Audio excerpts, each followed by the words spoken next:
টানা ১৯ দিনের নির্বাচনী প্রচারণা শেষ হয়েছে। প্রস্তুত হচ্ছে ভোট কেন্দ্রগুলো। ব্যালট পেপার, স্বচ্ছ ব্যালট বক্স সহ নির্বাচনী সরঞ্জামও পৌঁছে যাচ্ছে সবকটি আসনে। এখন ভোটের দিনের উৎসবের অপেক্ষায় গোটা দেশ।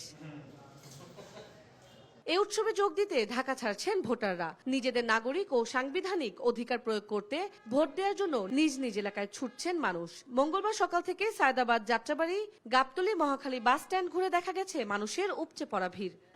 আমি আসলে মেইনলি বাড়ি যাচ্ছি ভোট দেওয়ার জন্যই, এটাই আমার উদ্দেশ্য। অফিস বন্ধ, ছুটি, বাসায় যাব, সব ফ্রেন্ডরা আছে।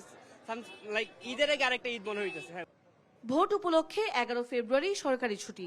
ভোটের দিন মিলিয়ে ছুটি হচ্ছে 4 দিন। ভোটের উৎসবে যোগ দিতে অনেকে আবার বাড়তি ছুটিও নিয়েছেন। 4 দিনের ছুটিতে ইলেকশনের লাগে দেশে যাইতেছি। আমি আল্লাহ যদি ভালো করে ইলেকশনের পর আবার ঢাকায় ফিরবো।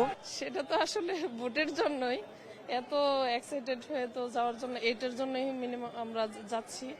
ভিড় বুঝে বেড়ে গেছে টিকিটের দাম। দীর্ঘ সময় অপেক্ষার পরও মিলছে না টিকিট। তবু নির্বাচন সুষ্ঠু হওয়ার আশ্বাসে বাড়ি যাচ্ছেন ভোটাররা। আমরা 4 তারিখে গিয়েছি 230 টাকা করে, কিন্তু এখন ভাড়া চাচ্ছে 400 টাকা।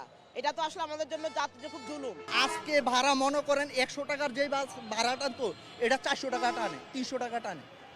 12 ফেব্রুয়ারি এবার ভোট হবে শান্তিপূর্ণ। জয়ী হয়ে প্রার্থীরা কাজ করবেন দেশ ও মানুষের কল্যাণে, এমনটাই প্রত্যাশা জনগণের। তন্ডা তারণ্য, দেশ টিভি, ঢাকা।